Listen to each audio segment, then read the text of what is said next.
debería escucharse bien, ¿no?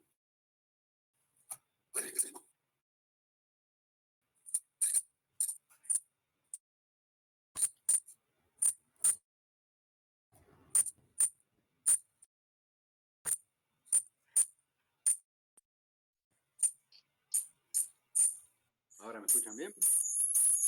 Sí, profe, ahora sí. Ok.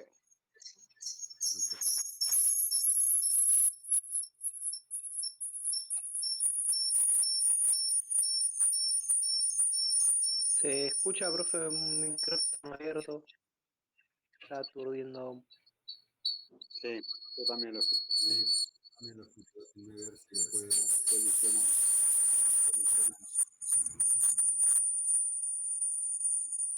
Renato, ¿puede ser? Sí, soy yo. Sí, soy yo.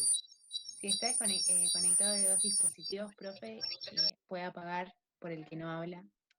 Ahí está. Ahora sí. Ahora se escucha genial. Sí, se acopla el micrófono de una y otra. Bueno, no le encuentro solución a esto. Miren que ya intenté de todo. Bueno, ¿estamos para arrancar? Sí. Perfecto. Ya estamos en número razonable. Bueno, primero los avisos. Confirmado que la semana que viene, la clase que viene es el parcial. ¿Sí? Va a ser virtual y va a ser un choice que van a poder hacer a través de la plataforma. Creo que ya con la práctica que tienen va a estar. Ese día no va a haber clase, va a ser solo el parcial. Y los temas que van a entrar en el parcial son todos los que dimos en clase hasta la clase de hoy inclusive. Hoy vamos a ver el tema de la disolución y la liquidación de la sociedad y así vamos a cerrar el círculo que había empezado con la primera clase cuando empezaron a ver qué era una sociedad, después vieron cómo se constituía, después vimos qué era un socio, cómo se adquiría y cómo se perdía la calidad de socio, cuáles eran los derechos y obligaciones. Ahora llegamos al cierre del círculo de la primera parte, que es la disolución de las sociedades.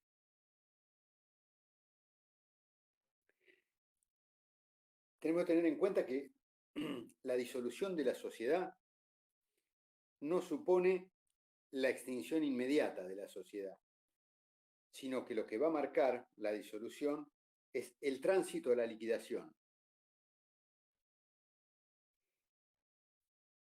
El artículo 94 de la ley enumera cuáles son las causales de disolución de las sociedades, pero tengan en cuenta que la enumeración que hace el artículo 94 no es taxativa, no es una enumeración cerrada.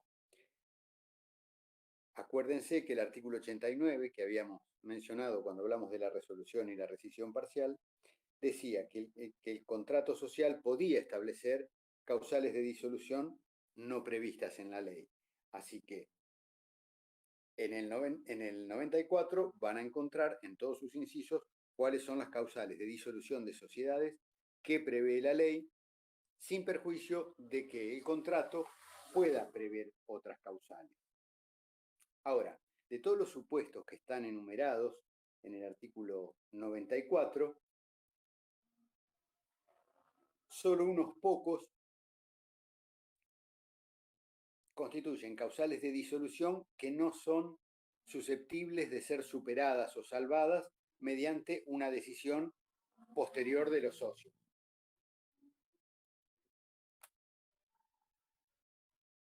Se da esta imposibilidad de salvar la causal de disolución en el caso de la fusión y en el caso de la escisión. Fusión y escisión son temas que van a ver más adelante, pero a grandes rasgos la fusión se da cuando dos sociedades se unen o cuando una sociedad absorbe a otra. Esas son las dos clases de fusión típicas. Una es la fusión propiamente dicha y otra se llama fusión por absorción. Y el caso de la escisión es el supuesto contrario al de la fusión. Esto es, de una sociedad existente se forman dos nuevas. Esto está explicado muy a grandes rasgos. Después lo van a ver en particular. En esos dos casos, de fusión y escisión, son causales de disolución que no son posibles de ser superadas. Ahí la disolución es inexorable, sí o sí se disuelve la sociedad. Respecto del resto de los incisos del artículo 94, producida la causal de disolución, esto no implica la disolución de la persona, la desaparición de la persona jurídica, ni su imposibilidad de seguir funcionando. Fíjense que el artículo 99, los que me siguen con la ley, exige a los administradores de la sociedad que, ante una causal de disolución, adopten las medidas necesarias para iniciar la liquidación. Pero no les prohíbe a la sociedad que continúe funcionando. Si en vez de iniciar la liquidación, la sociedad continuara operando normalmente, lo que dice el artículo 99 es que cualquier operación ajena a los fines de la liquidación va a hacer que los administradores sean responsables ilimitada y solidariamente respecto a los terceros y de los socios, después sin perjuicio de la responsabilidad que le quepa a cada uno de los socios de acuerdo al tipo societario. Más aún, el artículo 98 dice que la disolución de la sociedad, y dice se encuentre o no constituida regularmente, solo va a tener efecto frente a terceros desde su inscripción. Esto es, que se registre la disolución en la Dirección de Personas Jurídicas y previa publicación de dictos en su caso.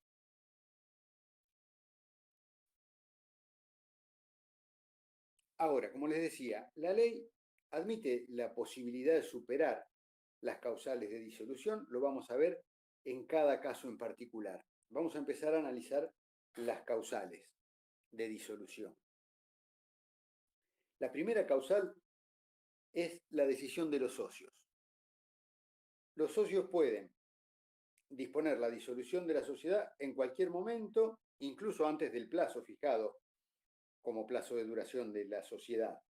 Eso tiene que ser una decisión que se adopte mediante una resolución adoptada por las mayorías exigidas de acuerdo a cada tipo societario y lo que en su caso prevé el contrato social.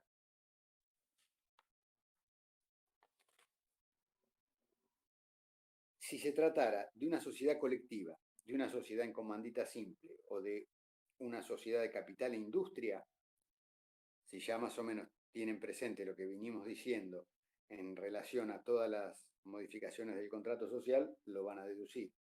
Como la disolución anticipada implica una modificación del contrato social, se va a requerir el acuerdo unánime de los socios, salvo pacto en contrario, o sea, salvo que el contrato constitutivo establezca una mayoría diferente. En el caso de las SRL, las mayorías son las que prevé el artículo 160, que también ya las hemos visto. El contrato tiene que establecer las reglas aplicables para las resoluciones que tengan por objeto su modificación. El piso que ponía la ley era que sea como mínimo, para los fines de la mayoría, ¿no?, más de la mitad del capital social. Y lo que dice el 160 es que si el contrato no regula la mayoría necesaria para adoptar las decisiones que impliquen la modificación del contrato social, se requiere el voto de las 3/4 partes del capital social. Y la última previsión que nos hace el 160 es que si un solo socio representara el voto mayoritario, se necesita además el voto de otro. En el caso de las sociedades anónimas, el artículo que regula la mayoría para estos casos, que implican la modificación del contrato social, como la disolución anticipada de la sociedad, es el artículo 244. Pero van a ver que el 244, si lo miran, prevé diversas mayorías. La mayoría que aplica para esta clase de decisiones es la prevista en el párrafo 4 del artículo 44. Dice que es facultad de la Asamblea Extraordinaria y que el voto tiene que ser el voto favorable de la mayoría de acciones con derecho a voto. Entonces, tengan en cuenta que es una especie de mayoría calificada, porque no es la mayoría de las acciones con derecho a voto que estén presentes en la asamblea, sino mayoría de acciones con derecho a voto total.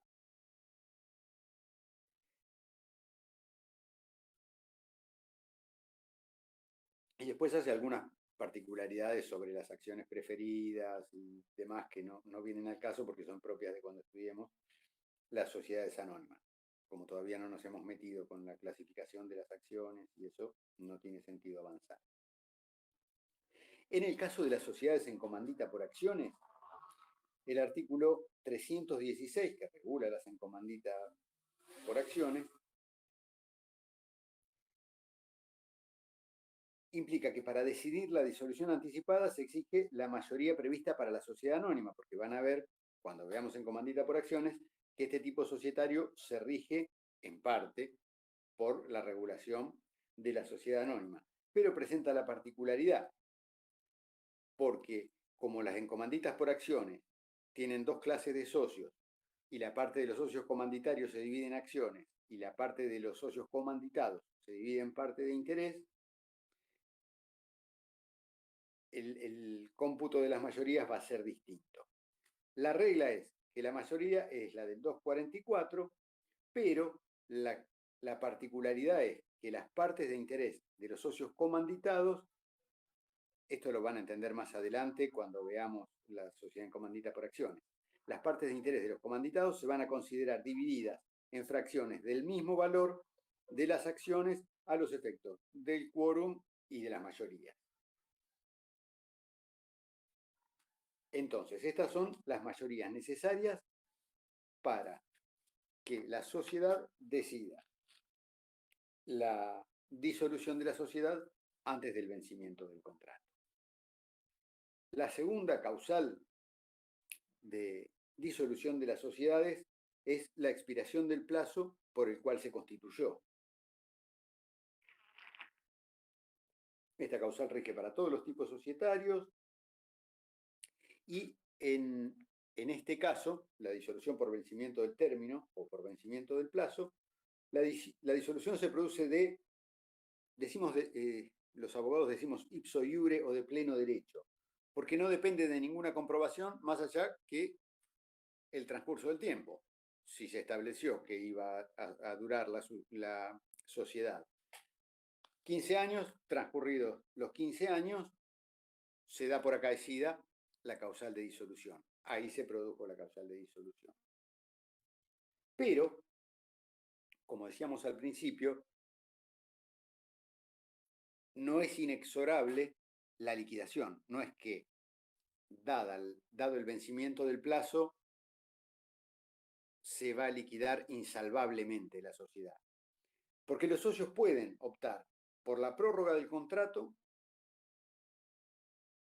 o por la reconducción del contrato. Son dos figuras distintas, la prórroga y la reconducción, y tienen que ver con esta causal de disolución por vencimiento del plazo. Y van a ver, como en el resto de las causales, que para decidir la prórroga o la reconducción se requieren las mayorías que exige la ley para cada uno de los tipos. En las sociedades de personas, ya se imaginarán, es acuerdo unánime de los socios, salvo que el contrato previera mayorías distintas.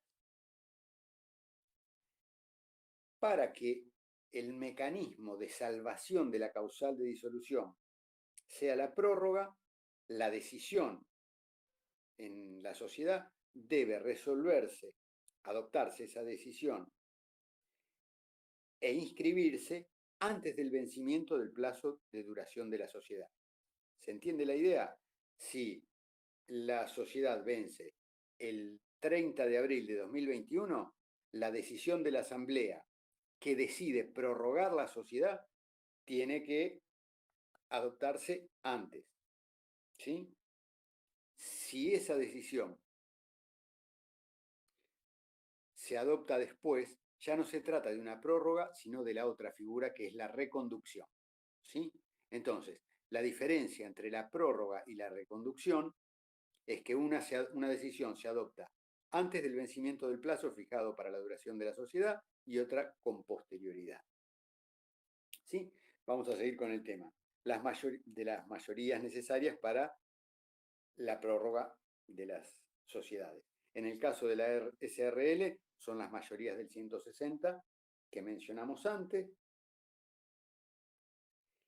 En el caso de las anónimas son las mayorías del 244. Otra vez las del párrafo tercero, esto es, mayoría de acciones con derecho a voto. Totales, no presentes. Profe, Sí. perdón. Prorrogar y reconducir, ¿sería lo mismo? Lo único que cambia es eso, que uno previo al vencimiento se decide continuar y el otro es posterior al vencimiento. Digo, exactamente lo mismo. Exactamente lo mismo. Después vamos a ver algunas cositas más, pero exactamente lo mismo en el sentido de que son las formas de evitar que de la disolución se pase a la liquidación. ¿Sí? Lo que estamos analizando es la cuestión relativa a que no toda causal de disolución va a llevar inexorablemente a la liquidación. Entonces, ante el acaecimiento de la causal de disolución, ¿cómo hacemos para evitar la liquidación? Bueno, en el caso de la causal de vencimiento de plazo, por medio de la prórroga o por medio de la reconducción. Bien, gracias. Bueno, habíamos mencionado las mayorías del 160 de la SRL, que son las mismas que vimos en el caso del acuerdo de los socios como causal de disolución, y para las anónimas, las mismas del 244, pero en estas dos clases, en estos dos tipos societarios, el socio que esté disconforme con la prórroga o con la reconducción de la sociedad puede ejercer el derecho de receso. Esto es, el derecho a retirarse de la sociedad, que ya vimos ¿se acuerdan? Cuando hablamos de la resolución y la rescisión parcial. Entonces decíamos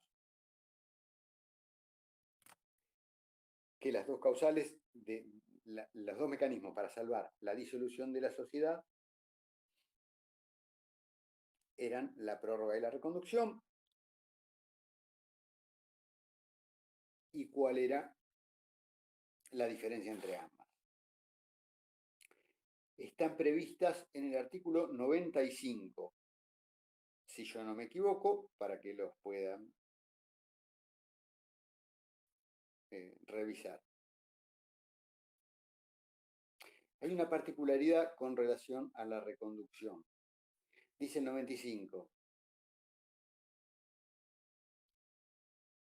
que el límite temporal para la reconducción es que no se haya inscripto el nombramiento del liquidador.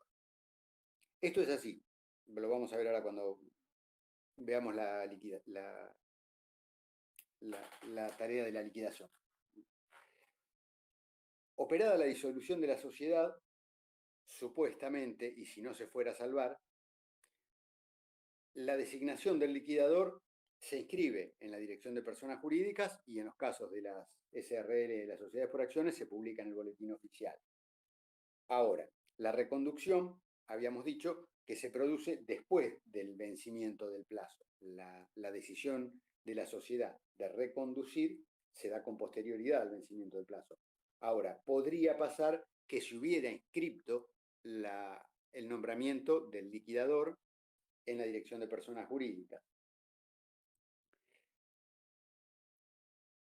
La decisión se puede tomar de reconducir hasta la inscripción del liquidador, pero incluso si se hubiera inscrito la designación del liquidador en personas jurídicas y se hubiera publicado, aún así se puede decidir reconducir la sociedad, pero en todos los tipos societarios, en este supuesto, la decisión de reconducción tiene que adoptarse por unanimidad, así se trate de una SRL o una encomandita por acciones o una anónima. ¿Sí? ¿Se entendió la idea?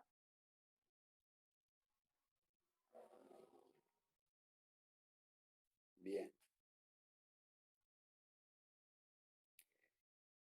La tercera causal de disolución es el cumplimiento de la condición a que se subordinó la existencia de la sociedad. No vamos a abundar en qué es una condición como modalidad de las obligaciones, pero estamos presuponiendo que el contrato social prevé, el contrato constitutivo prevé una condición entre sus cláusulas a la cual subordina la existencia de la sociedad. ¿Sí? ¿Se acuerdan más o menos de qué es una condición?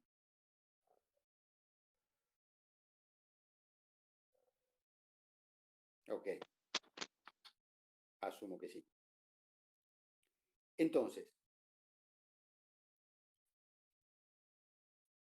no presenta mayor complejidad la causal de disolución del cumplimiento de la condición, pero sí presenta un parecido con la causal de vencimiento de plazo, porque todos los contratos societarios tienen que tener la fecha, el plazo de la sociedad, el plazo de duración de la sociedad, ¿sí?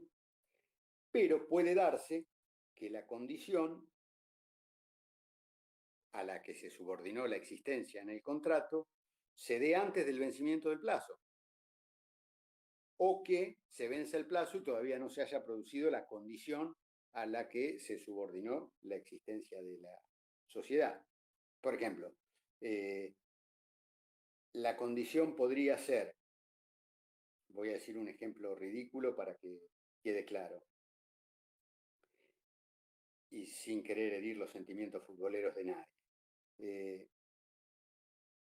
La existencia de la sociedad va a quedar subordinada a que Boca salga campeón de la Libertadores. O hasta que Boca salga campeón de la Libertadores.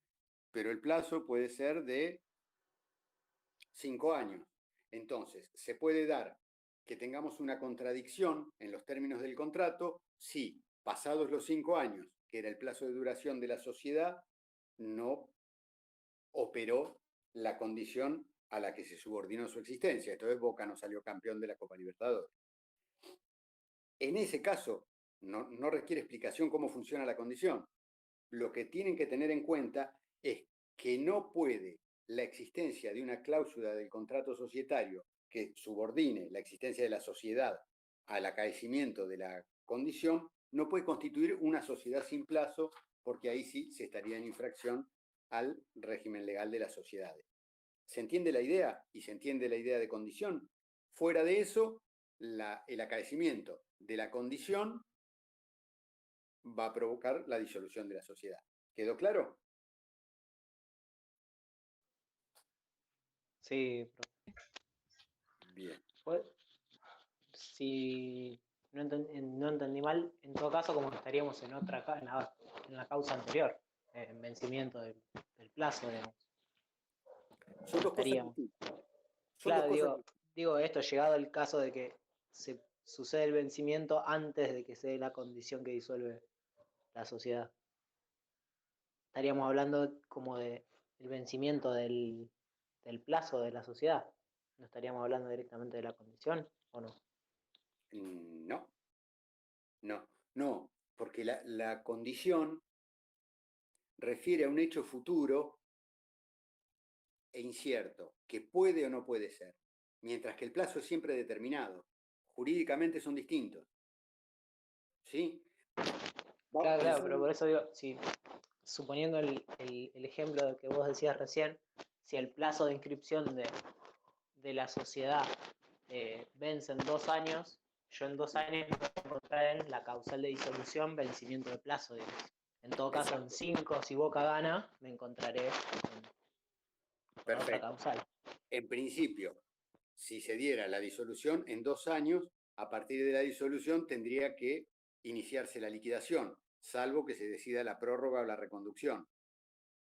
Ahora, imagínate que pasados los 2 años se decide reconducir la sociedad, ¿sí? Por 20 años más, pero a los 5 Boca gana o sale campeón y ahí estás en una causal de de disolución distinta, ¿sí? Y se va a poder disolver la sociedad por el acaecimiento de la condición a la que se subordinó su existencia, por más que el plazo no esté vencido. Claro. ¿Sí? Bien. Bien. ¿Alguna otra duda de esto? Ok. La siguiente causal de disolución, la ley se refiere a la consecución del objeto para el cual se formó o la imposibilidad sobreviniente de lograrlo.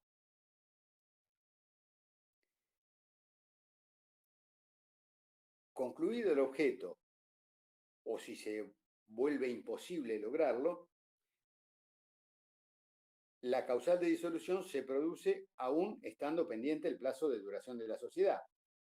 La sociedad se disuelve, salvo que los socios, reunidos con las mayorías necesarias y por acuerdo del órgano societario de gobierno, resuelvan cambiar el objeto y continuar con la actividad societaria hasta su vencimiento.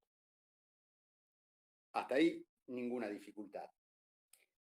La idea de que en una causal tenemos dos es clara. Una es la consecución del objeto y otra es la imposibilidad de lograrlo. O sea, son dos supuestos en un mismo inciso del artículo 94. Consecución implica conseguir. Entonces, se da la causal de disolución, consecución del objeto, cuando la sociedad agotó el objeto para el cual se constituyó. Y es natural que esté previsto por la ley, porque una vez cumplido o satisfecho el objeto social, la existencia de la sociedad no podría existir porque ya le faltaría objeto. ¿Sí? La imposibilidad sobreviniente de lograr la consecución del objeto social tiene dos variantes. Puede haber una imposibilidad objetiva, por ejemplo, que por un hecho de la naturaleza o por una decisión de gobierno pueda darse una imposibilidad, se torna imposible concluir el objeto social, satisfacerlo, o puede ser de carácter meramente subjetiva, la imposibilidad sobreviniente. O sea, una situación financiera desfavorable o graves inconvenientes o desavenencias o peleas entre los socios. En todo caso, lo relevante es que esta causal impide el desenvolvimiento normal de la empresa. Y de cualquier modo, siempre le va a corresponder a los socios acá verificar y determinar si realmente se dio la causal que hace imposible el cumplimiento o la consecución del objeto social.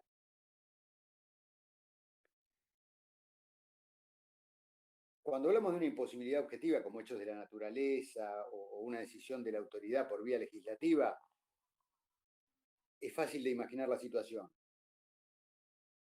Por ejemplo, si el objeto societario era la construcción de viviendas en la ribera de la laguna de Gómez o del río Paraná y sobreviniera una inundación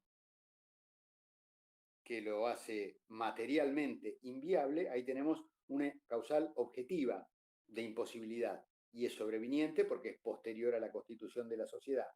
O si por una ley se prohibiera edificar en los lugares donde la sociedad tenía adquiridos los terrenos para concluir sus edificaciones.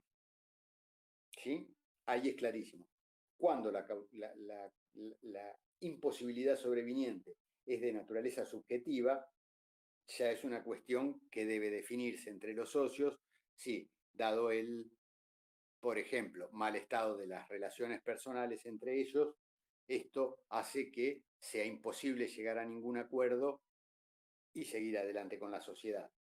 De todos modos, cuando se dan esos supuestos, los últimos, termina en la justicia de cabeza, siempre.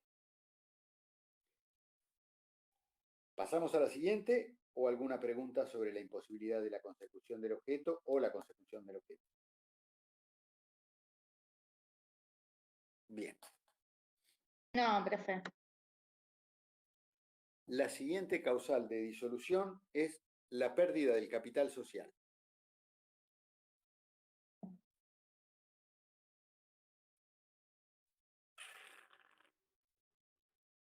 ¿Tienen presente qué es el capital social? Eso lo tienen claro. ¿Sí? Es un número que indica en dinero de circulación legal el valor de los aportes en propiedad que los socios se obligaron a efectuar a la sociedad. ¿Sí? Ese es el capital. Y es distinto del patrimonio. Son estudiantes de ciencias económicas, esto lo saben todos. El patrimonio es el conjunto de los bienes de una persona y de las cargas que lograba. Entonces, cuando la ley alude a la pérdida del capital como causal de disolución de la sociedad, entendemos que esa pérdida de capital se da cuando el patrimonio neto es inferior a la cifra del capital social. Entonces, la pérdida del capital social se va a dar, repito, cuando el patrimonio neto, esto es, el activo menos el pasivo, sea inferior a la cifra nominal establecida como capital social en el contrato constitutivo o en sus modificaciones posteriores. Ahí va a estar la sociedad incursa en esta causal de disolución, que es la pérdida del capital. Pero, al igual que pasa con la causal de vencimiento del plazo, o con la anterior, la consecución del objeto o la imposibilidad sobreviniente de lograrlo, en este caso tampoco es inexorable que la sociedad vaya a la liquidación por el hecho de la pérdida del capital. Ni siquiera cuando la pérdida de capital sea total, porque la ley prevé en el artículo 96 la posibilidad de que los socios procedan al reintegro del capital, total o parcial, para evitar la disolución. Entonces, acá, así como hablábamos de prórroga y reconducción, cuando la causal era el vencimiento del término o del plazo que se había fijado para la duración de la sociedad, cuando la causal de disolución sea la pérdida del capital, la solución para evitar la liquidación es el reintegro del capital. El reintegro de capital es sencillamente volvemos a aportar, ¿sí? Entonces vemos que tenemos otra causal donde la circunstancia de que se produzca la causal no va a llevar fatalmente a la liquidación, sino que va a ser salvable. La siguiente causal de disolución que prevé la ley es la declaración en quiebra. Y la ley de sociedades se limita a mencionar a la quiebra como una causal de disolución, pero no establece cuál es la regulación específica. Entonces, en estos supuestos, lo que vamos a tener que hacer es acudir a la ley de quiebras, ¿sí? No sé si ustedes cursaron o están cerca de cursar concursos y quiebras. La ley de sociedades nos dice que todavía no. Bueno, no importa, ya lo van a ver. Paciencia. Tengan en cuenta que declarada la quiebra de la sociedad, no se produce la liquidación de pleno derecho. Si bien los administradores quedan separados de la administración de los bienes de la sociedad y son reemplazados por un funcionario que se llama síndico, que es un auxiliar del juez, quien va a asumir la administración del patrimonio social, el solo hecho de que se declare la quiebra no va a llevar fatalmente a la liquidación. ¿Por qué? Porque la ley de quiebras permite varias alternativas para salvar los efectos de la quiebra. Esto es, para evitar el desapoderamiento de los bienes y la realización del activo para pagar las deudas, tarea que realiza acá el síndico y no un liquidador. La más clara y sencilla es, la empresa, sociedad declarada en quiebra, puede pedir la conversión de la quiebra en su concurso preventivo, ¿sí? O puede, de algún modo, pagar a todos sus acreedores y así evitar la quiebra. Entonces, en cualquiera de esos supuestos, si bien la ley establece que la declaración en quiebra es una causal de disolución y puede, y muchas veces lleva a la liquidación, que en este caso es una liquidación especial porque no es por el régimen de la ley de sociedades, sino por el régimen de la ley de concursos y quiebras, puede salvarse por una decisión de los socios dentro de estas alternativas que prevé la ley de quiebras que van a ver cuando estudien quiebras. Pero tengan en cuenta ahora que si decidieran, por ejemplo, los socios pedir la conversión de la quiebra en concurso, van a evitar la liquidación, o si consiguieran un acuerdo con sus acreedores o cancelaran sus deudas, van a poder evitar la liquidación.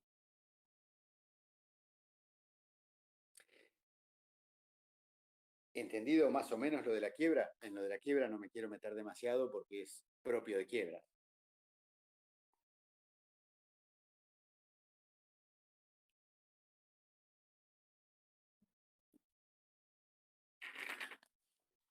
Bueno, voy a asumir que sí. Sí, profe, se entiende. Bien.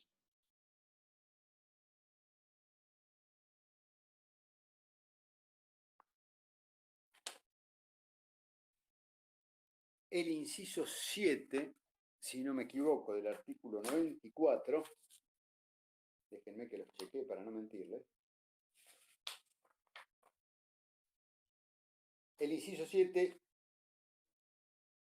prevé la fusión como causal de disolución.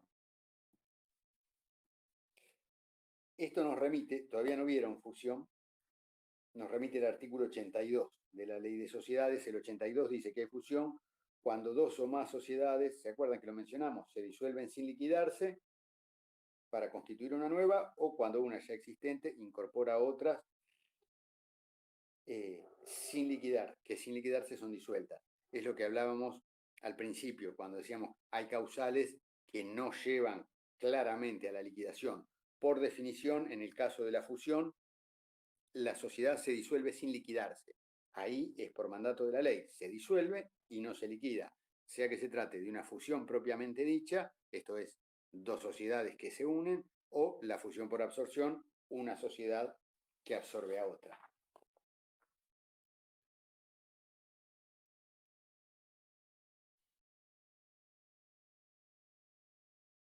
Y, si bien no está previsto, algo similar sucede en el caso de la decisión, que también lo habíamos mencionado al pasar, que la decisión tiene lugar también la disolución sin liquidación de la sociedad para constituir con esa sociedad dos nuevas sociedades o más de dos. En estos supuestos, ahí sí, la ley prevé expresamente que las sociedades se disuelven sin liquidarse. En los otros casos, la disolución implica el comienzo de la liquidación, salvo que se den los mecanismos que la ley les da a las sociedades para evitar la disolución, como la prórroga, la reconducción o, en el caso de la pérdida de capital, el reintegro.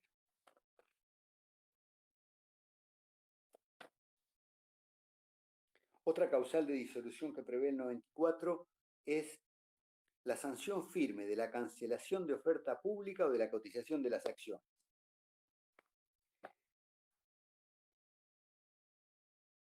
Esto es, las sociedades que tienen acciones que cotizan en bolsa están reguladas por un ente específico que se llama Comisión Nacional de Valores. Entonces, esta Comisión Nacional de Valores ejerce un poder de policía sobre las sociedades que cotizan en bolsa. Si por alguna inconducta atribuible a la sociedad, la Comisión Nacional de Valores le impone una sanción que consiste en eso, en decir, mire, usted ya no puede hacer oferta pública ni puede cotizar más en la bolsa sus acciones, acá tenemos una causal de disolución de la sociedad. Aunque como en las anteriores, podría salvarse esta causal de disolución si, mediante una resolución de la Asamblea, en este caso tiene que ser una Asamblea extraordinaria y tiene un plazo de 60 días para reunirse desde que fue aplicada la sanción, con las mayorías que establece la ley en estos casos, que creo que están previstas en el 217, puede resolver la continuación de la sociedad aún sin que sus acciones coticen en bolsa o que pueda hacer oferta pública de acciones en bolsa.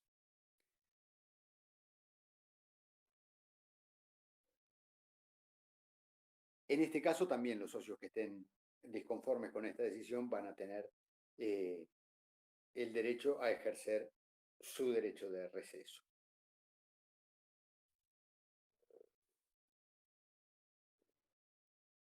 Otra causal de disolución, y la última que prevé la ley, es la resolución firme de la autorización para funcionar cuando leyes especiales la impusieran en razón del objeto de la sociedad.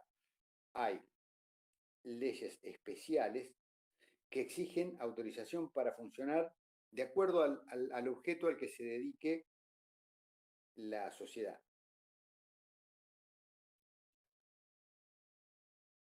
Por ejemplo, para funcionar como banco, una sociedad tiene que tener una autorización del Banco Central.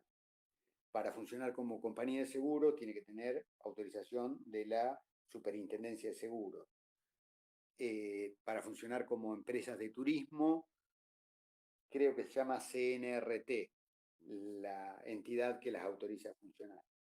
En caso de que se le retirara a la sociedad la autorización para funcionar, en ese caso se da un supuesto de una causal de liquidación.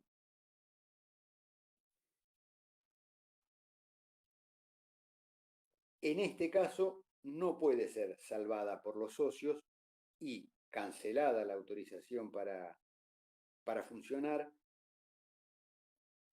Esta causal de disolución sí va a llevar a la liquidación, porque acá no depende en modo alguno de la decisión de los socios la posibilidad de continuar, porque es una autoridad pública la que le está diciendo usted no puede seguir funcionando con este objeto social. ¿Sí?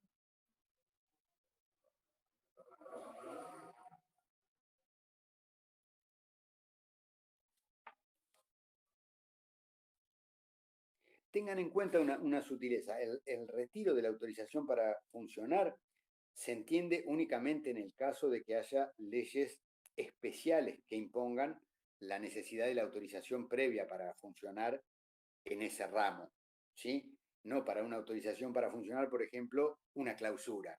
Si uno explota un comercio y lo clausura bromatología, ahí tendríamos una sociedad que no está autorizada para funcionar. ¿Por qué? Porque le clausuraron el establecimiento.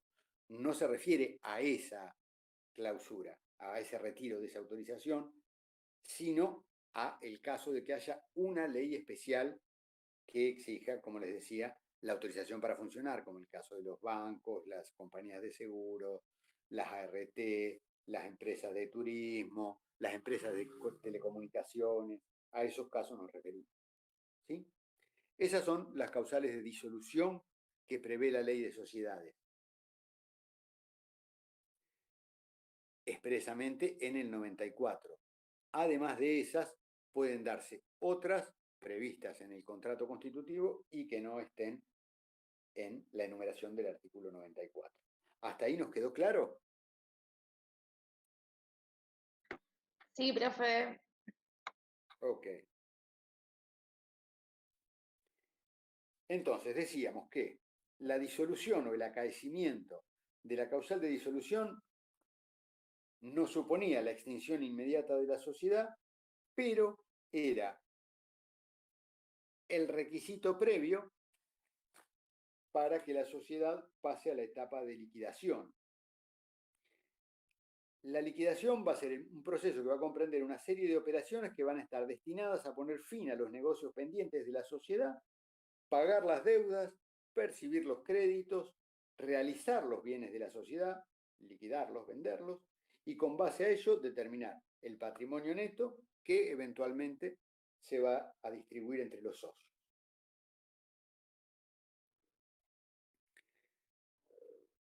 Hay una regla fundamental que está consagrada en el artículo 101 de la Ley de Sociedades, que es el principio de continuidad de la sociedad. La sociedad en liquidación es la misma sociedad, pero limitada en su objeto. Continúa con el mismo nombre, pero lo que dice la ley es que esta sociedad en liquidación, que va a seguir funcionando, debe agregar el aditamento en liquidación a su nombre. ¿Sí? Entonces, si fuera el mate sociedad anónima, una vez que entra en estado de liquidación, va a tener que agregar al nombre esta frase. Entonces va a ser el mate sociedad anónima en liquidación.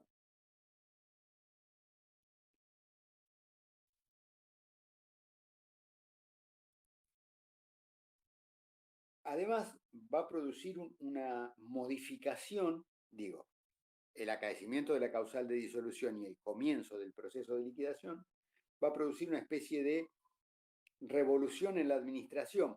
¿Por qué? Porque la administración ya no va a tener por función la producción de nuevas operaciones, sino la terminación, la conclusión de las que estén en curso. La sociedad va a mantener todavía su personalidad jurídica, va a conservar el nombre, el domicilio, su patrimonio propio, todavía y distinto de los socios. Todo eso va a pasar durante el trámite de liquidación o el proceso de liquidación. En principio, ¿cómo se hace la liquidación? Tiene que hacerse según las reglas que estén previstas en el contrato a ese efecto. Y en su defecto, por las disposiciones de la ley, salvo ciertas normas de orden público que son obligatorias a pesar de que el contrato pudiera prever algo en contrario. Si ustedes se acuerdan, el artículo 11 decía que en el contrato deben figurar las cláusulas atinentes a la liquidación de la sociedad. ¿Sí? Estas cláusulas pueden estar en el contrato, deben estar en el contrato, según el artículo 11, y si no estuvieran, van a ser suplidas por las reglas que establece la ley para la liquidación de la sociedad. Decíamos que la sociedad en liquidación mantiene su personalidad jurídica, sobrevive durante el estado de liquidación. En eso consiste el principio de continuidad que consagra el 101. ¿Qué consecuencias tiene esto? La primera y principal va a ser que se suspende la actividad normal de los negocios sociales porque se limitan las funciones de los administradores, que vamos a ver se transforman en liquidadores, y se trata de concluir negocios, realizar el activo y cancelar el pasivo. Decíamos, los administradores de la sociedad se van a transformar en liquidadores y van a ser ahora estos, los liquidadores, quienes ejerzan la representación de la sociedad, salvo que el contrato o la reunión de socios dispusiera lo contrario, porque es posible que en el contrato constitutivo, cuando de acuerdo a lo que dice el artículo 11, se consignen cláusulas relativas a la liquidación de la sociedad, se establezca que el liquidador va a ser una persona que no es quien hasta ese momento venía ejerciendo la administración y representación de la sociedad. Pero en principio los administradores de la sociedad van a ser quienes ejerzan la función de liquidadores, entonces su cargo va a pasar a ser de liquidadores. Durante la etapa de liquidación, los demás órganos de la sociedad subsisten. Las asambleas, la sindicatura o el consejo de vigilancia, la reunión de socios como órgano de la sociedad, la gerencia como órgano de la SRL, esos órganos subsisten. ¿Por qué? ¿Y de dónde sacamos esto? De la misma norma del 101 que consagra el principio de continuidad, que va a decir que la sociedad en liquidación, además de conservar su personalidad, se rige por las normas correspondientes a su tipo. Entonces, de acuerdo al tipo, va a conservar sus órganos. Va a subsistir la capacidad procesal de la sociedad. Esto es más propio de los abogados que de los estudiantes de ciencias económicas, pero ¿qué quiere decir? Si esta sociedad estaba interviniendo en un juicio y entra en liquidación, va a poder seguir actuando en juicio la sociedad. Va a conservar su domicilio, va a conservar su sede social, y lo que no puede hacer es cambiar su nombre en la etapa de liquidación, y como ya habíamos mencionado, al nombre que tenía le tiene que agregar el aditamiento en liquidación.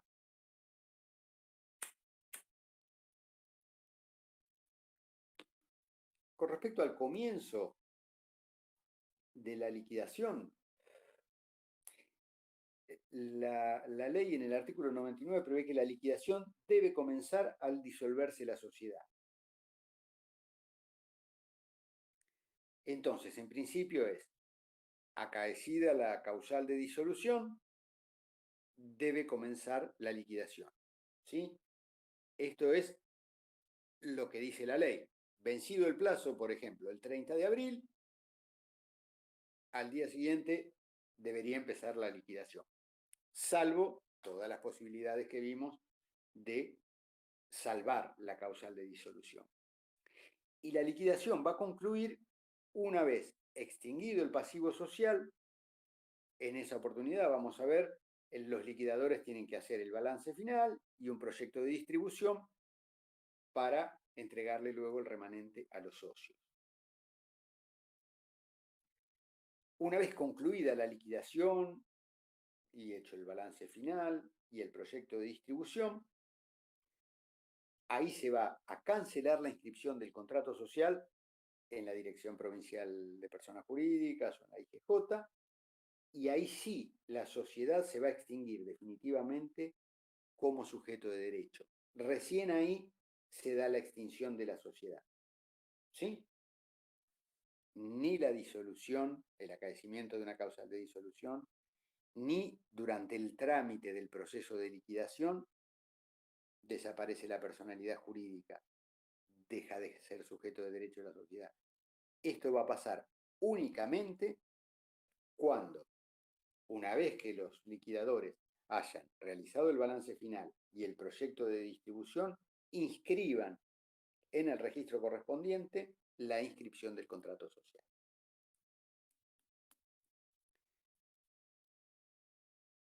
Tengan en cuenta que la liquidación como trámite es distinta de la participación. La liquidación va a comprender todas las operaciones necesarias para terminar con los negocios en curso, como decíamos, cancelar las deudas, vender los bienes y hacerlos dinero en la medida que sea necesario para cancelar las deudas. Mientras que la partición es la operación práctica que consiste en repartir entre los socios el activo líquido una vez cancelado el pasivo. Vale esto por si alguna vez se nos ocurre preguntarle la diferencia entre liquidación y partición. Ahora, ¿qué pasa con las relaciones de los socios entre sí y con la sociedad durante la liquidación? Porque la sociedad conserva su personalidad jurídica y los socios conservan su calidad de socios y conservan los derechos y obligaciones que tienen como socios. Bueno, lo primero tiene que ver con la insuficiencia de fondos. Dice la ley en el artículo 106 que cuando los fondos sociales fueran insuficientes para satisfacer las deudas, los liquidadores están obligados a exigir de los socios las contribuciones debidas de acuerdo con el tipo societario de que se trate.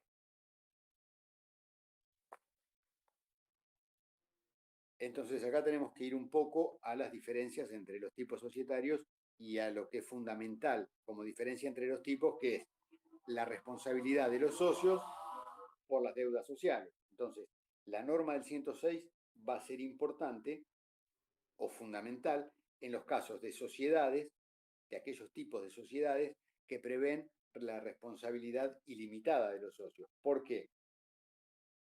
Porque si en el trámite de liquidación no se alcanzaran a cubrir las deudas, el liquidador o los liquidadores están obligados a pedirles a los socios que pongan lo que falta para cancelar las deudas, dicho mal y pronto. Esto puede pasar en una sociedad colectiva, en una sociedad de capital e industria respecto del socio capitalista, o para los socios comanditados en la encomandita simple y en la encomandita por acciones, que son los socios que tienen responsabilidad ilimitada por las deudas sociales. En estos casos, si no fuera suficiente el activo para cancelar el pasivo, el liquidador les debe exigir a los socios que hagan las contribuciones necesarias para saldar esas deudas.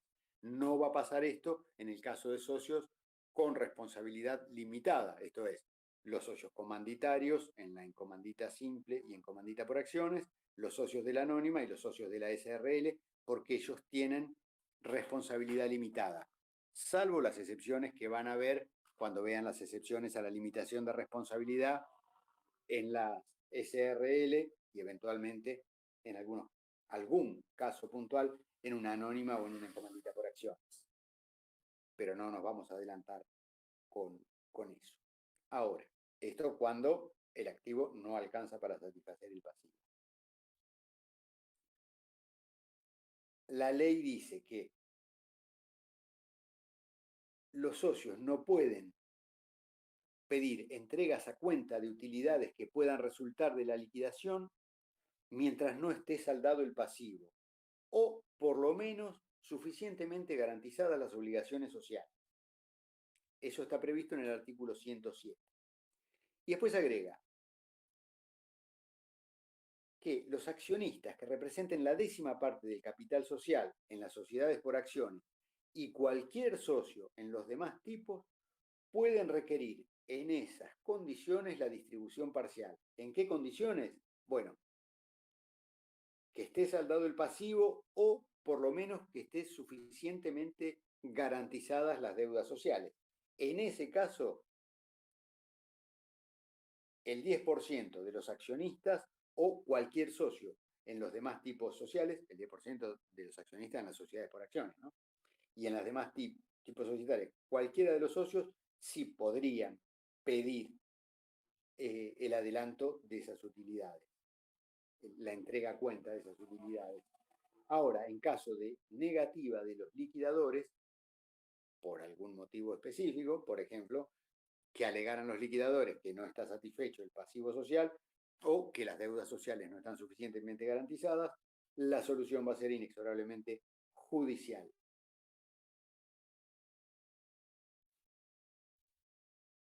¿Se entendió?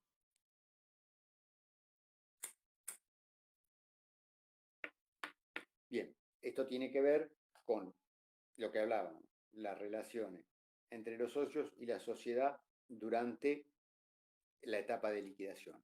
Ahora vamos a ver cómo afecta las relaciones de los socios con los terceros, la etapa de liquidación.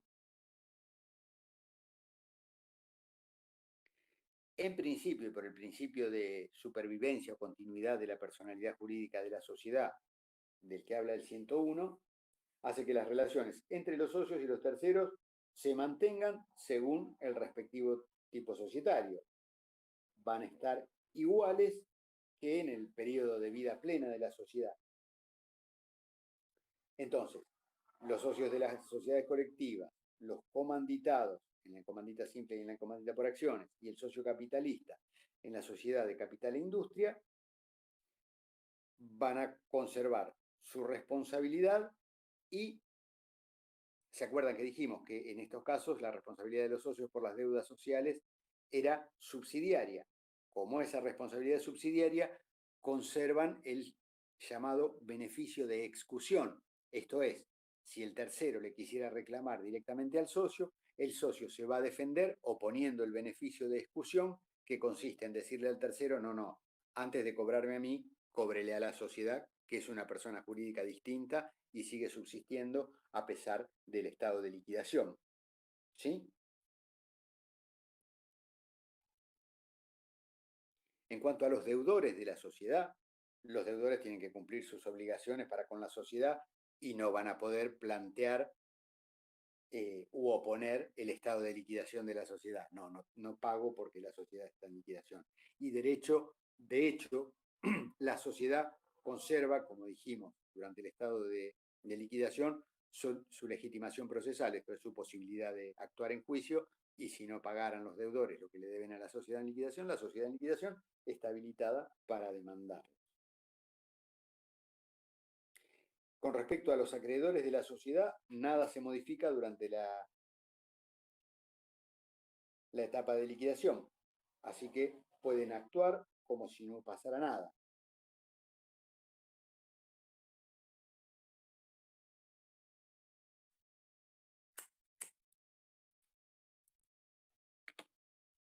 Hasta ahí las consecuencias de la liquidación en la relación de los socios con los terceros. Ahora vamos a hablar un poquito de los liquidadores.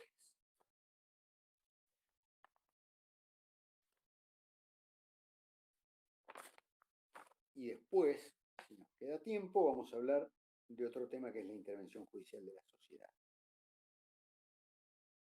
Durante la liquidación de la sociedad, los liquidadores ocupan el lugar de los administradores ordinarios.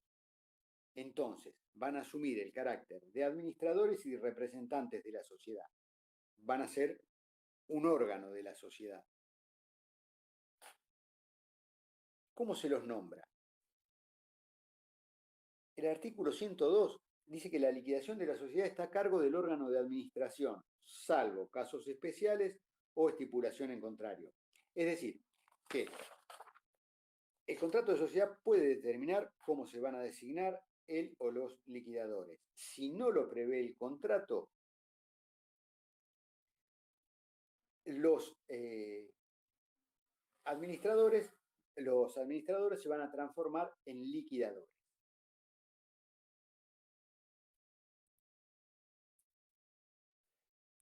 Cuando haya que designarlos, porque no está previsto en el contrato que se van a designar otras personas que no sean los administradores, van a ser nombrados por mayoría de votos dentro, de acuerdo a los distintos tipos sociales, ¿no? Las mayorías que venimos hablando para las decisiones que implican la modificación del contrato en los distintos tipos sociales, dentro de los 30 días de haber entrado la sociedad en estado de liquidación. Esto es, de haber acaecido la causal de disolución, dentro de los 30 días del vencimiento del plazo, de operada la pérdida de capital, de cada uno de los supuestos. Las mayorías para la sociedad que habla las del 2 tiene que ser una asamblea extraordinaria en el caso de una sociedad anónima. La designación del liquidador debe inscribirse en provincial de personas jurídicas y también tiene que publicarse en el boletín oficial cuando se trate de una SRL o de sociedades por acción. ¿Cuáles son las facultades que tienen los liquidadores? Ya dijimos que los liquidadores van a ejercer la representación de la sociedad y van a estar facultados para realizar todos los actos necesarios para la liquidación, o sea, para la realización del activo y la cancelación del pasivo. Fíjense que esa metamorfosis que decimos que se producía con el ingreso al estado de liquidación que afecta al órgano de administración y representación de la sociedad, implica, ¿se acuerdan cuando hablamos de las facultades de los administradores?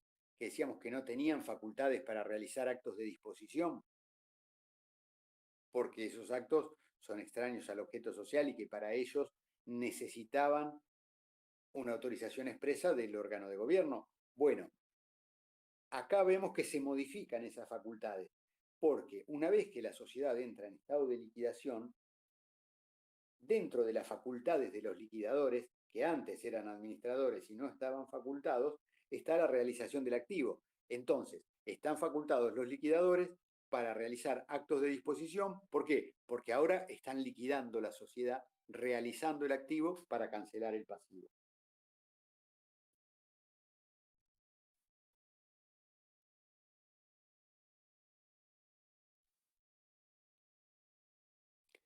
Los deberes y responsabilidades de los liquidadores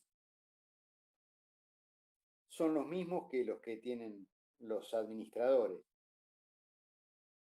No hay ninguna particularidad.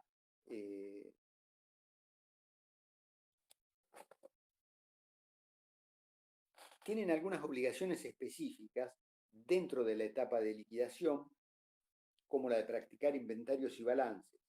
Eso está previsto en el artículo 104, que le exige a los liquidadores que informen a los socios sobre la marcha de la liquidación por lo menos cada 3 meses. Ya dijimos que la sociedad tenía que actuar en el estado de liquidación con el aditamento en liquidación y es obligación de los liquidadores que ello sea así. La ley prevé una sanción que ya dijimos los hacía ilimitada y solidariamente responsables por los daños y perjuicios que causaren si están actuando en representación de la sociedad en infracción a este mandato que les impone el aditamento en liquidación. Claro que esta responsabilidad que se les atribuye por esta infracción los hace a ellos responsables ilimitada y solidariamente de los daños y perjuicios que causen a terceros, pero no por las deudas sociales como si fuera una colectiva. ¿Se entiende la diferencia ahí? Son responsables entre ellos, solidarios y de manera ilimitada. No tiene nada que ver con la responsabilidad de los socios por las deudas sociales.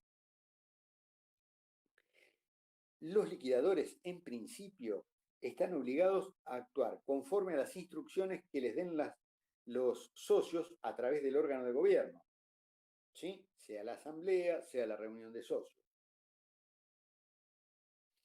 Y también son responsables por el incumplimiento de esas instrucciones. Entonces, en principio, el órgano de gobierno es el que va a instruir al órgano ahora de administración y representación, que son los liquidadores, respecto al modo en que tiene que llevarse a cabo la liquidación. Y si incumplieran estas instrucciones, son pasibles de remoción. Esto es, se los puede sacar de su cargo por ese incumplimiento. Y creo que ya habíamos mencionado el tema de la insuficiencia de fondos. Entonces, cuando los fondos, habíamos dicho, cuando los fondos son insuficientes, los que son el fruto de la realización del activo, son insuficientes para cancelar el pasivo, de acuerdo a los tipos societarios, deben exigir a los socios las contribuciones necesarias para cancelar las deudas cuando los socios tengan responsabilidad ilimitada.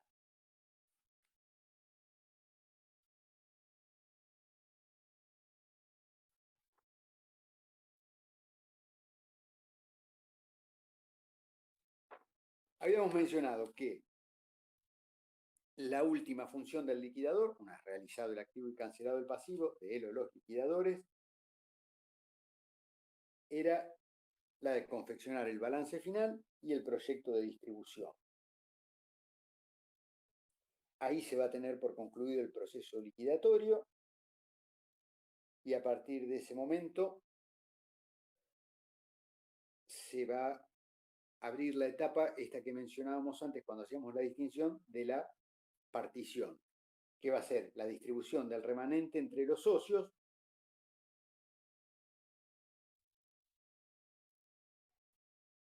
Esta partición va a tener por objeto primordial reembolsar a los socios las partes de capital acrecidas o disminuidas según el resultado que haya dado la explotación de la sociedad. y si además hubiera utilidades, se van a distribuir las utilidades que hubieran quedado.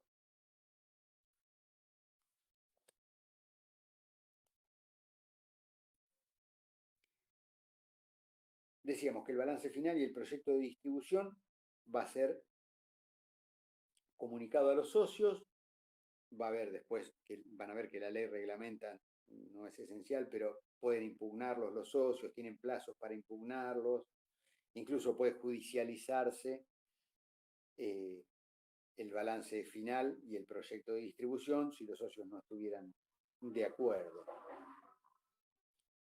Si no hubiera estas impugnaciones, una vez aprobado el balance final y el proyecto de distribución, eso se agrega al legajo de la sociedad en la dirección de personas jurídicas, se procede a su ejecución, dice la ley, esto es, se hace efectiva la partición, se distribuye entre los socios el remanente, y ahí, por último, concluye la sociedad, a partir de esa inscripción, concluye su vida como sujeto de derecho, deja de existir como una persona jurídica. ¿Dudas sobre la liquidación y la disolución? No. No, profe. Bien. La parte de disolución y liquidación hay pormenores que yo no menciono porque no tienen complejidades. Yo les recomiendo que los lean los artículos hasta el 112, son 10 articulitos. Más o menos dice lo que yo estuve tratando de contarles, pero puede que haya omitido algunas cositas que no tienen mayor dificultad. Por ejemplo, ¿qué pasa con el remanente? Si en el comunicado el proyecto de distribución alguien no lo reclamara, que tienen obligación de depositarlo en un banco oficial y pasado cierto tiempo, si no se reclama, ¿qué se hace con ese dinero? Esas son cosas que son claras, ¿no? Es leer los artículos de la ley y no requiere mucha más explicación.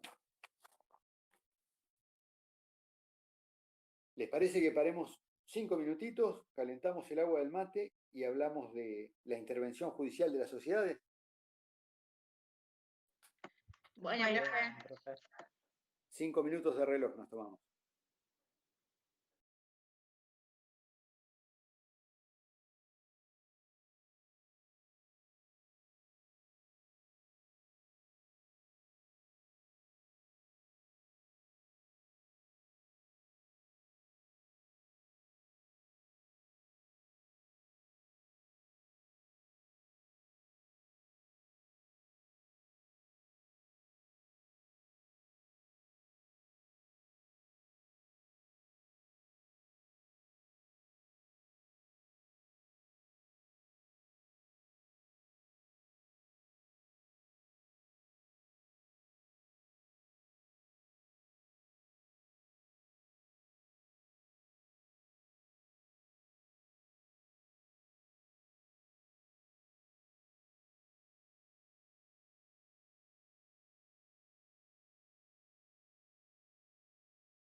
¿Estamos para seguir? Sí, profe. Sí. Bueno. Ya terminamos, falta poquito. El temita del que vamos a hablar ahora es el de la intervención judicial de la sociedad. Si bien hablamos de intervención judicial de la sociedad, vamos a aclarar que nos referimos a la intervención judicial del órgano de administración de la sociedad, no de la sociedad en sí, sino del órgano de administración. Eso es lo que se interviene en una intervención judicial.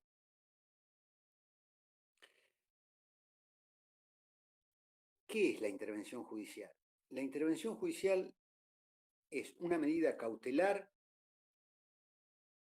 societaria, es propia del derecho societario, la intervención judicial. Voy a tratar de explicarles qué es una medida cautelar. En el marco de un juicio cualquiera, esto dicho en general, existe la posibilidad de que los jueces, a pedido de las partes, dispongan estas medidas cautelares. Son medidas que se adoptan para garantizar, en cierto modo, que el resultado final del juicio no sea de cumplimiento imposible. ¿Entienden la idea? Esto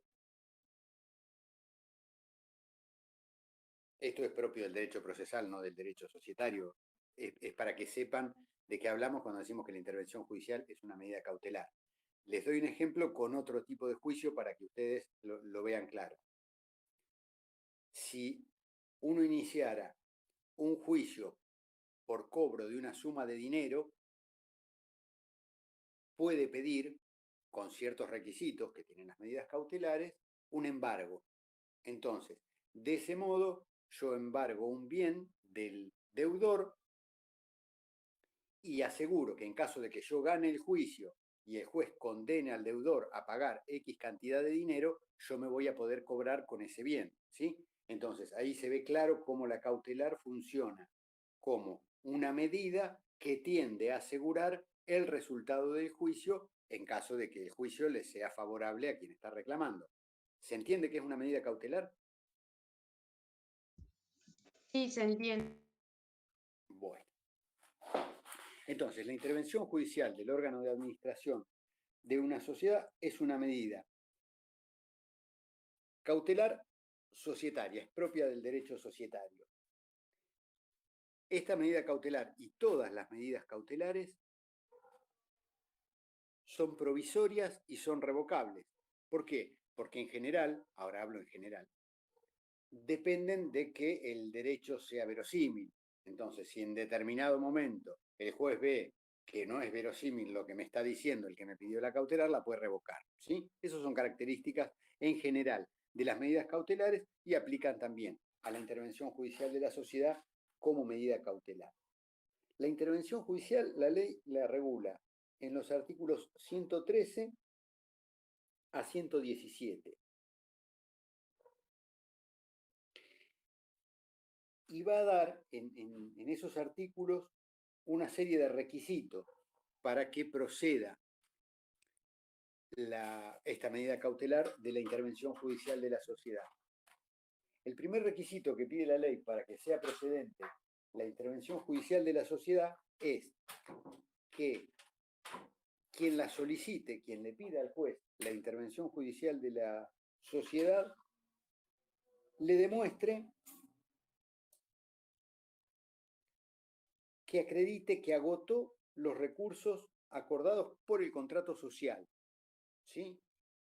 Esto es, que antes de promover esta medida, de decir, intervenga la sociedad, demuestre que intentó subsanar el problema que le da causa al pedido de intervención mediante los órganos propios que prevé la ley de sociedades para cada tipo social. ¿Sí?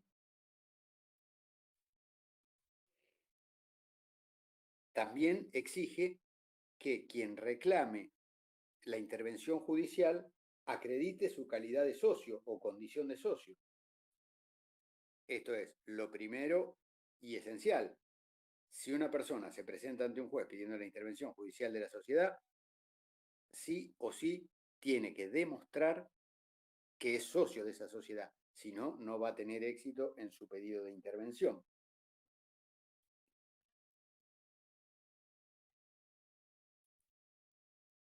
También va a tener que demostrar que él o los administradores de la sociedad están realizando actos o incurriendo en omisiones que pongan en peligro grave a la sociedad.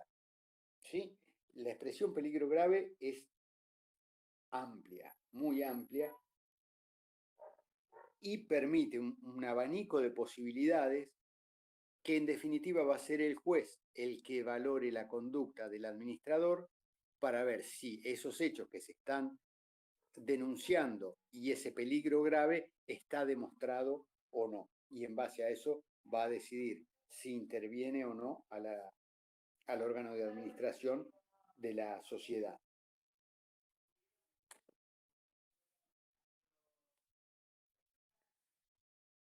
Y también se exige, para que sea procedente, que junto con la solicitud o antes de la solicitud de intervención judicial se haya promovido la demanda de remoción del administrador. Esto es, cuando uno pide la intervención judicial de la sociedad, cuando un socio pide la intervención judicial, es porque los administradores o representantes están realizando actos o incurriendo en omisiones que ponen en un peligro grave a la sociedad. Entonces, ¿qué va a pretender el socio? Que se los remueva, ¿sí? Para lograr que se los remueva, que se los saque de la administración de la sociedad, lo que promueve es un juicio que tiende a esa finalidad. Esa es la acción de remoción. La intervención judicial es la medida cautelar accesoria a ese juicio de remoción, ¿sí?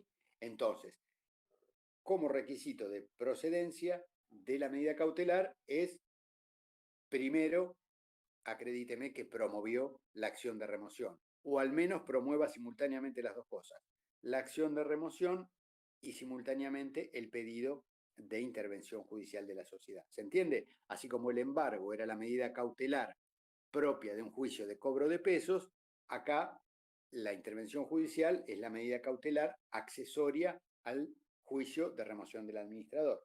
Entonces, entre los requisitos para la procedencia va a estar que se demuestre que se inició la acción de remoción o que se inicie simultáneamente con el pedido de intervención.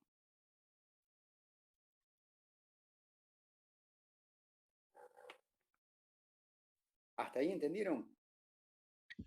Profe, una consulta. Para que se dicte una medida cautelar, el juez tiene como que, no sé cómo preguntarlo, que ver posible que el juicio va a ser ganado, tiene que demostrarse algo. Sí. No es... A ver, los términos que se utilizan son distintos, pero la idea es más o menos esa. No sobre el resultado del juicio, sino que sea verosímil el derecho que se invoca, ¿sí? No se requiere que el juez diga, esto tiene chances de ganarse, ¿sí? Tiene que ser solo verosímil, ¿sí? Si el socio que pide la intervención estuviera alegando que el administrador de la sociedad está utilizando los bienes de la sociedad para beneficio propio, es verosímil. Tendría que aportar alguna prueba mínima que le dé verosimilitud a eso, pero no demostrar que sea cierto, porque eventualmente puede que no tenga razón el socio. ¿Sí? Sí, sí, se entiende. ¿Se entiende? Son grados de certeza. La verosimilitud en el derecho, que es lo que se requiere para la procedencia de una cautelar, es un grado de probabilidad, ¿sí? Distinto del grado de certeza que va a determinar el resultado de la petición y que va a ser objeto de prueba durante el trámite del juicio. El tema es, tengo la cautelar para que no me pase un desastre con la sociedad durante todo el tiempo que puede durar la acción de remoción, que pueden ser años. ¿Sí? Sí, se entiende. Bien. El último requisito, que es propio de todas las medidas cautelares, es lo que se llama contracautela.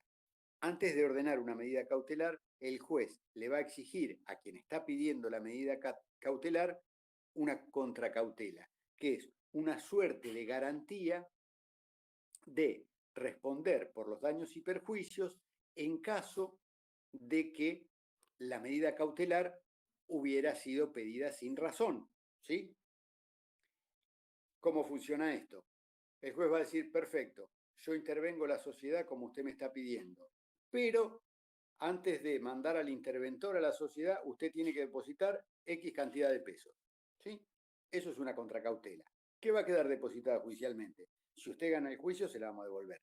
Ahora, si usted pierde el juicio y con eso le generó un daño y perjuicio al administrador a quien demandó, bueno, ese dinero va a servir para garantizar que usted sea responsable y pueda resarcir esos daños y perjuicios. ¿Entienden cómo funciona una contracautela? Sí. Es una suerte de garantía por haber promovido una acción judicial sin razón, básicamente.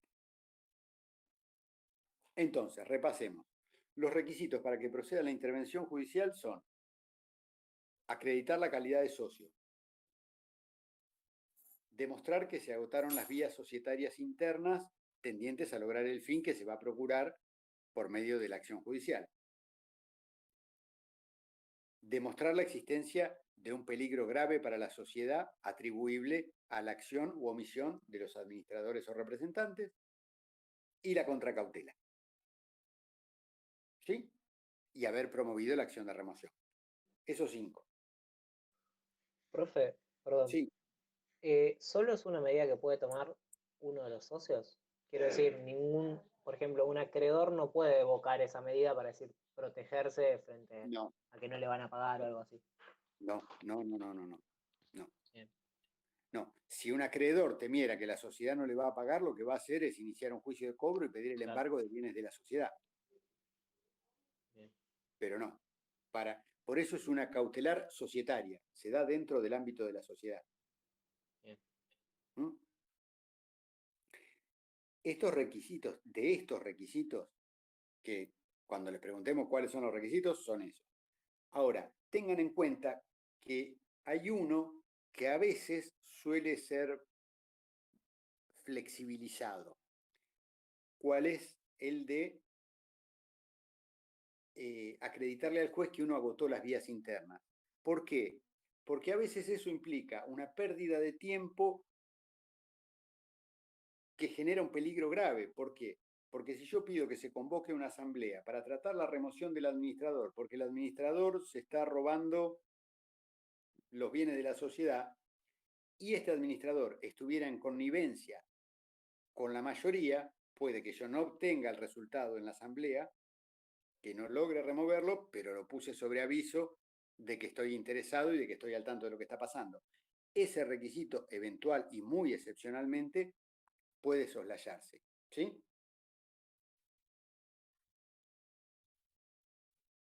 Ahora bien, acreditados todos estos requisitos que exige la ley, el juez tiene que decidir. Y la ley le da un abanico de posibilidades. Dice que la intervención puede consistir en la designación de un mero veedor, de uno o varios coadministradores o de uno o varios administradores. Entonces, ahí tenemos 3 grados diversos de intervención. El veedor, él o los veedores, ¿no? Él o los coadministradores y él o los administradores judiciales. Y después agrega, esto está en el artículo 115, que el juez tiene que fijarle la misión que tienen que cumplir y las atribuciones que les va a acordar para esa misión. Y el límite va a estar dado en que esas facultades o atribuciones que el juez le dé al interventor no van a poder ser mayores que las otorgadas a los administradores que se pretende remover por la ley o por el contrato social. ¿Sí? Ese es el límite de lo que van a poder hacer los interventores. ¿De qué va a depender que el juez designe un veedor, un coadministrador o un administrador judicial? Bueno, de la gravedad del peligro. ¿Sí? Uno de los requisitos era demostrarle al juez que existe un peligro grave generado por la acción u omisión del administrador, un peligro grave para la sociedad. De la gravedad de ese peligro va a depender la decisión de designar un veedor, un coadministrador o un administrador judicial, porque en esas tres categorías el grado de injerencia del interventor es distinto. La función del veedor es simplemente vigilar la gestión del administrador, va a examinar los papeles y los libros de la sociedad y va a informar al juez sobre lo que está pasando. El coadministrador va a tener una injerencia más seria dentro de la administración de la sociedad, porque si bien no desplaza al administrador, va a tener que intervenir en la administración de la sociedad a la par del administrador natural de la sociedad, en todos los actos de administración de la sociedad o en los que le fije el juez. Mientras que si lo que se designa es un administrador o varios administradores judiciales, acá estamos frente al supuesto más grave de intervención, porque implica desplazar durante el trámite del juicio, de la acción de remoción, a las personas encargadas de la administración según el contrato o según la ley, para reemplazarla por un funcionario designado por el juez. Entonces, de acuerdo a la gravedad del peligro, va a ser el interventor que designe el juez, veedor, coadministrador o administrador judicial, y en cada uno de ellos mayor va a ser el grado de injerencia que este funcionario judicial o auxiliar del juez tenga en la sociedad. Y por último, la ley le impone al juez precisar el tiempo de la intervención. ¿Sí? Tiene que tener un plazo de duración la intervención, pero ese plazo puede ser prorrogado por la propia decisión del juez con una resolución simple, prorroga la intervención porque las circunstancias que dieron origen a que se interviniera perduran. ¿Entendido? Sí, profe. Bueno, con esto terminaríamos hoy. Si les quedan dudas, algo en el tintero, por lo menos de esto que hablamos hoy, que valga la pena preguntar, bueno, nos queda la clase el viernes, la del viernes de consultas. Si alguien tiene consultas, las vemos el viernes.